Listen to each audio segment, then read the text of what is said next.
নমস্কার বন্ধুরা, welcome to our YouTube channel trade market. তো আজকের ভিডিওতে আমরা ক্রিপ্টোকারেন্সি মার্কেট নিয়ে আলোচনা করব। ক্রিপ্টোকারেন্সি মার্কেটের এমন কিছু কি ফ্যাক্টর নিয়ে আমরা আলোচনা করব যেগুলোর জন্য এই বিয়ার মার্কেটেও আমাদের এটা মনে হতে পারে যে মার্কেট ওপরের দিকে যেতে যাবে, এবং অ্যাজ সাচ অ্যাজ দ্যাট যে আমরা এর আগেও দেখেছি মার্কেট কারেকশান নিয়ে আবার পাম্প করেছে। তো এবার আমরা দেখব কিভাবে সেটা আমরা অ্যানালাইসিস করতে পারি। তো চলুন ভিডিওটি শুরু করা যাক। তো প্রথমেই আমরা আলোচনা করব টোটাল থ্রি নিয়ে, টোটাল মার্কেট ক্যাপ নিয়ে প্রথমে আলোচনা করব। টোটাল মার্কেট ক্যাপের সিম্পল মুভিং অ্যাভারেজ দেখব। সিম্পল মুভিং অ্যাভারেজ কি?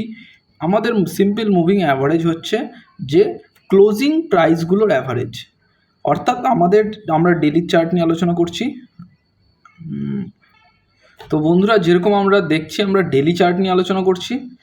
তো এই যে এটা ওয়ান ডে চার্ট, যেরকম আপনারা দেখতে পাচ্ছেন। তো ওয়ান ডে চার্টে এক একটা ক্যান্ডেল হচ্ছে ডেলি ক্যান্ডেল, এক এক দিনের এক একটা ক্যান্ডেল। তো এইরকম 100 ক্যান্ডেলের অ্যাভারেজ হচ্ছে সিম্পল মুভিং অ্যাভারেজ। তো এটা আমরা কি করে বার করি? এটা আমরা বার করি, আপনাদের ফর্মুলাটাও দেখিয়ে দিচ্ছি। ক্লোজিং প্রাইস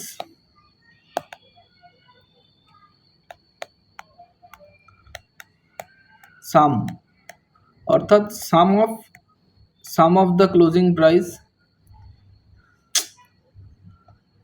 আপনারা বুঝে নিন, একটু সমস্যা হচ্ছে, বাই 100, অর্থাৎ প্রথম দিনের ক্লোজিং প্রাইস 30, পরের দিনের 40, তারপরের দিনের 30, এরকম dot dot dot dot till 100 by 100। বুঝতে পেরেছেন? এটা হচ্ছে আমাদের সিম্পল মুভিং অ্যাভারেজের প্রসেস। অর্থাৎ আমরা যেরকম আমরা ছোটোবেলায় অ্যাভারেজের অঙ্ক করেছি সেম জিনিস। তো সিম্পল মুভিং অ্যাভারেজ কি? এবার 100 সিম্পল মুভিং অ্যাভারেজের এতটা ইম্পর্টেন্স কেন? তার কারণ হচ্ছে 100 ডেজ একটা খুব বড় টাইম ফ্রেম। এই টাইম ফ্রেমের একটা মাহাত্ম্য রয়েছে বা একটা গুরুত্ব রয়েছে, সেই জন্য আমরা 100 ডেজের মুভিং অ্যাভারেজকে একটা গুরুত্ব দিই। তো 100 ডেজের মুভিং অ্যাভারেজ দেখুন, এখনও তার অনেক নিচে। এবার 100 ডেজ মুভিং অ্যাভারেজের কী কী সাপোর্ট রয়েছে দেখুন। দেখুন, এই একটা সাপোর্ট 100 ডেজ মুভিং অ্যাভারেজের ডেলি ক্যান্ডেলে, এই একটা সাপোর্ট দেখতে পাচ্ছেন। এখান থেকে উপরে এসে এখানে সাপোর্ট নিয়ে, এখান থেকে উপরে এসে সাপোর্ট নিয়ে তারপরে উপরে গেছে। তারপরে আরও দেখাই আপনাকে, এই দেখুন, এটা একটা যে রেজিস্ট্যান্স, একে ব্রেক করে যেই নিচের দিকে নামলো তারপরে দেখুন, অর্থাৎ কোথা থেকে কোথায় লো লাগিয়ে দিল যে ব্রেক করার পরে। আরও দেখাচ্ছি আপনাদেরকে, এই দেখুন, একটা যে সাপোর্ট, এই যে মাথা ফেরে উঠলো, এখানে একটু সাস্টেন করলো, তারপরে রিটেস্ট দুবার, দেন স্কাইজ দ্য লিমিট।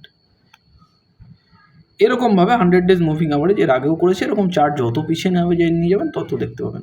এবার এই টোটাল থ্রি দেখুন 100 ডেজ মুভিং অ্যাভারেজের কাছাকাছি আসছে। এখানটায় যদি টাচ হয় দেন আবার স্কাইজ দ্য লিমিট হতে পারে। এবার এটাকে আমি কেন বলছি হতে পারে? আপনি তো বারবারই বলছেন হয়, আপনারা বলতেই পারেন এবার হবে না। সবসময় দিস ইজ নট ট্রুথ যে এটা হবে। এর সঙ্গে আরও কিছু ইন্ডিকেটার আমাদের কাজে লাগাতে হবে। সেই মুহূর্তের ভলিউমকে দেখতে হবে। আমরা যদি যখন দেখবো যে এখানে ধরুন টাচ করলো, তারপরে সেই সময় পার্টিকুলার ভলিউমকে ওপরের দিকে ডিরেকশন করছে, ভলিউমকে হাই ভলিউম রয়েছে নেক্সট ক্যান্ডেলের। আরএসআই কি 60কে বাউন্স করে ওপরের দিকে যাচ্ছে? এবার আরএসআইয়ের কন্ডিশন দেখুন আপনি টোটাল থ্রিতে, দেখুন এই মুহূর্তে রয়েছে 48-এ। এবার 48 থেকে যদি ওপরের দিকে যায় দেন আরএসআইয়ের একটা বড় সিগনিফিকেন্স রয়েছে। তো এটা গেল টোটাল থ্রির ওভারঅল চার্ট। বাকি টোটাল থ্রির কিছু সাপোর্ট রেজিস্ট্যান্স ড্র করা আছে। $3.62 ট্রিলিয়ন একটা সাপোর্ট রয়েছে, এই যে এই একটা সাপোর্ট রয়েছে, এখান থেকে আবার দিয়েছে। এবার এইখানটা আসলে কি হবে, রিয়াকশন হবে, সেটা আমাদের দেখার। এটা গেল টোটাল থ্রির একটা কথা। এবার আমরা আসছি টোটাল মার্কেট ক্যাপের একটা কথা। এবার আমরা আসবো বিটকয়েন ডমিনেন্স নিয়ে। আমরা আগেও চ্যানেলে আলোচনা করেছি বিটকয়েন ডমিনেন্স নিয়ে, অনেক দিন আলোচনা করা হয়নি, আজকে একটু আলোচনা করি। দেখছেন, দেখুন, এই দেখুন এর 100 ডেজ মুভিং অ্যাভারেজ এখানে জাস্ট ধরে রাখতে পারেন নিচের দিকে চলে এসছে। এবার দেখুন এখান থেকে পরপর যে নিচে যাবেই তা তো নয়। এর আমি উইকলি চার্টে আসি, একটু ভালোভাবে বুঝতে পারবো। তাহলে দেখুন এবারে একটা কিন্তু একটা মেজর সাপোর্টে রয়েছে বিটকয়েন ডমিনেন্স। এখান থেকে ওপরে যাওয়ার কিছুটা চান্স আছে, মানে অল্টের জন্য আরেকটু সমস্যাকর দিন রয়েছে। এখানে একটা সাপোর্ট কিন্তু রয়েছে, দেখুন আপনাদেরকে দেখিয়ে দিচ্ছি আমি।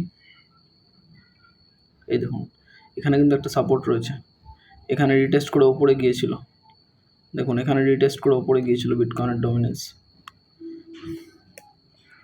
তো এখানে রিটেস্ট করে ওপরে গিয়েছিল, আবার এখান থেকে ওপরে গিয়েছে, তারপরে এটাকে ব্রেক করার পর নিচে। পরবর্তীকালেও একই ঘটনা, এখন এই পার্টিকুলার লাইনে বসে রয়েছে। এখানে দেখতে হবে ও ওপরের দিকে যাচ্ছে না নিচের দিকে যাচ্ছে, যত সম্ভব নিচের দিকে যাওয়ারই প্রবাবিলিটি বেশি, বাকিটা সময় বলবে। এরপর আরেকটা জিনিস আমরা দেখব, বিটকয়েনের চার্ট একটু আসবো।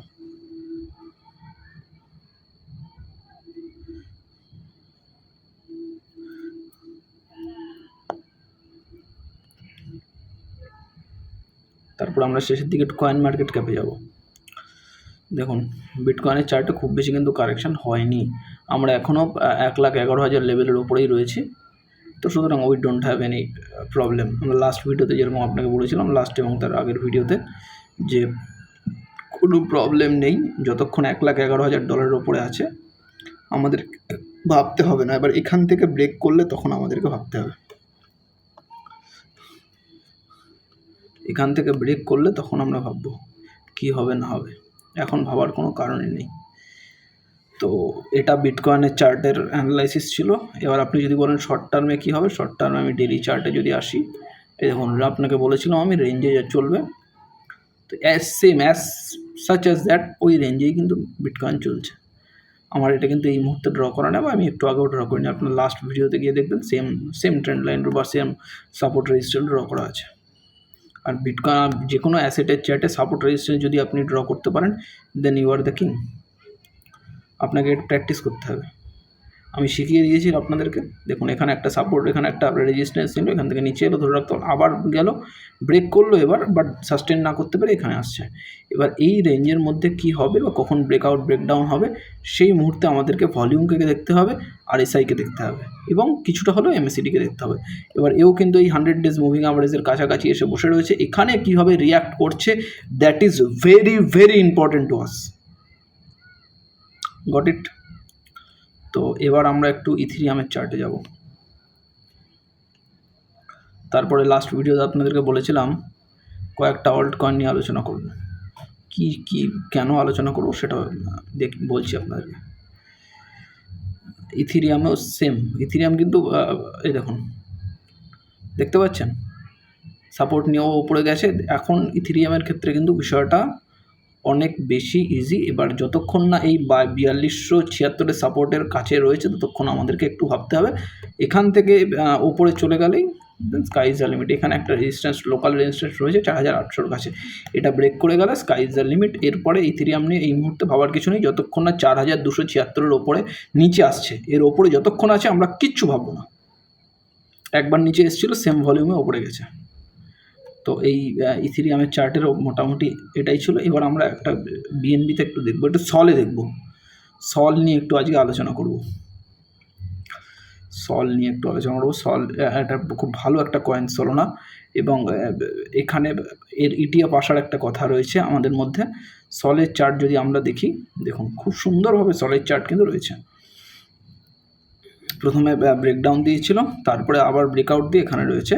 সলের এখন লোকাল রেজিস্ট্যান্স হচ্ছে $203। সল নিয়ে যাওয়া, কারণ সল একটা খুব বড় কয়েন, এটার ব্যাপারে আমাদের কাছে প্রচুর কোয়ারিজ এসেছিল।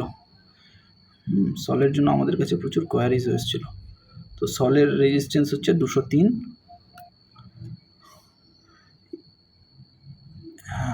হ্যাঁ, এবার যতক্ষণ না এর নিচে আছে, দেন সাপোর্ট হচ্ছে $179 to $180, অ্যারাউন্ড $180 সাপোর্ট এবং $206 হচ্ছে রেজিস্ট্যান্স। এর ওপরে নিচে গেলে আমাদেরকে ভাবতে হবে, তখন ভলিউম এবং আরএসআই নিয়ে ভাববো, যেভাবে আপনাদেরকে লাস্ট ভিডিওগুলোতে আমি বলেছি সেরকমভাবে ভাববেন।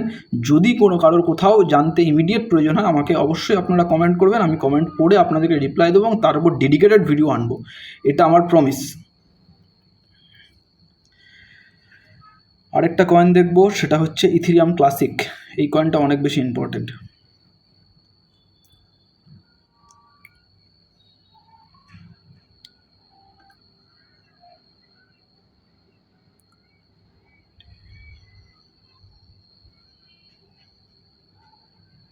ইটিসি শর্ট ফর্ম, সরি,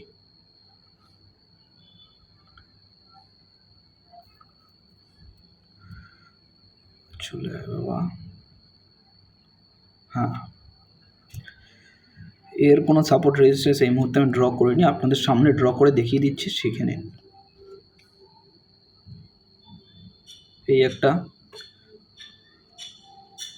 বলবেন লাইনটা কী করে টানলেন, যেখানে আমাদের maximum number of line touch করছে সেটাই আমার সাপোর্ট বা রেজিস্ট্যান্স। এই যখন এই একটা, এই রেঞ্জে যতক্ষণ আছে $24 থেকে $21 রেঞ্জে ইথেরিয়াম ক্লাসিক এই মুহূর্তে রেঞ্জ বাউন্ড করছে। এখান থেকে যখনই টোটাল মার্কেট ক্যাপে উপরের দিকে যাবে এবং বিটকয়েনের ডমিনেন্স নিচের দিকে আসবে, এই ফার্স্ট লেভেলের অল্ট কয়েনগুলো কিন্তু দেখবেন আপনি ব্রেকআউট দিতে শুরু করবে। এটা আমাদের কাছে অনেক বেশি ইম্পর্ট্যান্ট।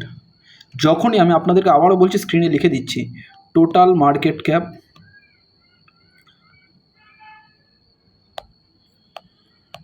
উপরের দিকে যাবে, ঠিক আছে, বিটকয়েন ডমিনেন্স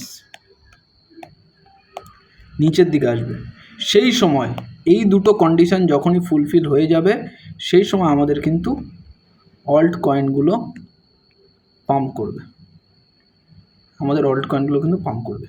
এটা আমি স্ক্রিনে লিখে দিলাম, আপনি স্ক্রিনশট করে নিন, আর পরবর্তীতে যখন ঘটবে তখন আমাদেরকে কমেন্ট করে জানাবেন, আমার খুব ভালো লাগবে। তো এটা গেল ইথেরিয়াম ক্লাসিকের কথা। এবার আপনারা আরও জানাতে পারেন কমেন্ট করে যে আপনাদের কোন কোন কয়েনের অ্যানালাইসিস করতে হবে, সেগুলো আমরা করব। এবং এরপরে আমি লাস্ট একটা কয়েনে যাব, সেটা হচ্ছে বিএনবি। বিএনবি খুব ভালো পজিশনে রয়েছে। Binance coin, Binance native coin, আমরা যেখানে ম্যাক্সিমাম ট্রেড করি, যেটা আমাদের ট্রাস্টেড ওয়ালেট, ট্রাস্টেড এক্সচেঞ্জ বলে আমরা মনে করি। আমি এখানে বাইন্যান্সের প্রমোশন করছি না, আমার সত্যিই ভালো লেগেছে তাই বলছি, বা বাইন্যান্সের থেকে আমি কোনো পয়সা নিয়ে বলছি না। দেখুন, বাইন্যান্স কিন্তু বিএনবি কয়েন কিন্তু অল টাইম হাই ক্রিয়েট করেছে রিসেন্টলি। হ্যাঁ, এই দেখুন, BNB all time high create করেছে, $800 ওপরে চলে গিয়েছে। সুতরাং বিএনবির কাছেও then sky is the limit. BNB কিন্তু ইথেরিয়ামের থেকে ভালো পারফর্ম করছে, বিএনবি। বাট তাই বলে এটা নয় যে আপনি সব টাকা লাগিয়ে এখন বিএনবি কিনতে যাবেন, দ্যাট ইজ নট। কারণ বিএনবি এরপরে কোথায় যাবে, বিএনবি এরপরে $1000 যাবে, 1200 যাবে, 1400 যাবে না, ও আবার এখান থেকে টাপ্পা খাবে নিচের দিকে, সেটা কিন্তু সময় বলবে, আমরা বলতে পারবো না। কারণ অল্ট সিজন বিএনবির মতো কয়েনগুলো যারা অল টাইম হাই দিয়ে দিয়েছে, তাদের কাছে অল্ট সিজন চলছে। আর যাদের কাছে এটা হয়নি, তাদের কাছে অল্ট সিজন এখনও শুরু হয়নি, তারা সেকেন্ড ফেজের কারেন্সি, তারা ক্রিপ্টো কয়েন। অর্থাৎ প্রথমে কী হয়, যখন মার্কেট শুরু হয় তখন বিটিসি ফার্স্ট পাম্প করে, তারপরে ইথেরিয়াম পাম্প করে বুল রানের প্রথম দিকে, তারপরে ফার্স্ট লেয়ার অল্ট কয়েনগুলো যেগুলো খুব বেশি ফেমাস, তারা পাম্প করা শুরু করে, তারা অল টাইম হাই ক্রিয়েট করে, তারপরে সেকেন্ড লেয়ার, তারপরে লাস্ট লেয়ার। এইটা হয় মার্কেটের ট্রেন্ড। এবার এটা আপনি স্ক্রিনশট করে নিতে পারেন, এটাও অনেক বেশি ইম্পর্ট্যান্ট আমাদের জন্য, এটা অনেক বেশি ইম্পর্ট্যান্ট। তো এটাও অনেক বেশি ইম্পর্ট্যান্ট। এছাড়া এরপরে আরেকটা জিনিস আমি দেখব, সেটা হচ্ছে আমরা একটু কয়েন মার্কেট ক্যাপ নিয়ে আলোচনা করি। বেশি সময় হয়নি মনে হয় ভিডিওর, একটু কয়েন মার্কেট ক্যাপ নিয়ে আলোচনা করি।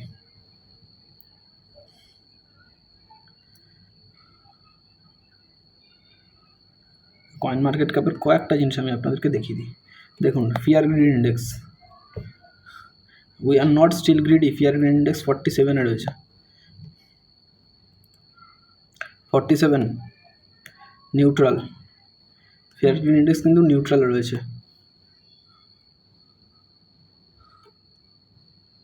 দাঁড়ান, তারপরে দেখুন ক্রিপ্টো মার্কেট ইন্ডেক্স খুব বেশি উপরে আছে কি না, নেই। আরেকটা দেখুন, ইথেরিয়ামের ডেলি, ইথেরিয়ামের আচ্ছা, আরেকটা সুন্দর জিনিস, মার্কেট ডমিনেন্স বিটকয়েনের 57%, ইথেরিয়ামের 14%, যেটা বেশ কয়েকদিন আগে 9 ছিল, 9 থেকে 14-এ চলে গেছে। অল্ট কয়েন সিজন এখনও সেভাবে চালু হয়নি, কারণ এটা এখনও গ্রিন জোনে যায়নি। গ্রিন জোনে গেলে অল্ট কয়েন সিজন, ইয়েলো জোনে আসলে বিটকয়েন সিজন। এটা হয়ে গেল এখনও। সুতরাং এই জিনিসগুলো আমাদেরকে ইন্ডিকেট করছে যে অল্ট সিজন ইজ কামিং, কারণ এখানে এখনও এটা ইন্ডিকেট করেনি। আপনি এটার ভেতরেও যদি ঢোকেন তাহলে দেখতে পাবেন, আপনি কয়েন মার্কেট ক্যাপ থেকে একবার গিয়ে জাস্ট দেখবেন অল্ট সিজন এখনও চালু হয়নি, অল্ট সিজন ইন্ডেক্স থেকে এটা বোঝা যাচ্ছে। তো অনেক ইনফরমেশান দিলাম, এগুলো নিয়ে একটু ঘাটাঘাটি করবেন, কয়েন মার্কেট ক্যাপ স্পেশালি, এবং আমাদের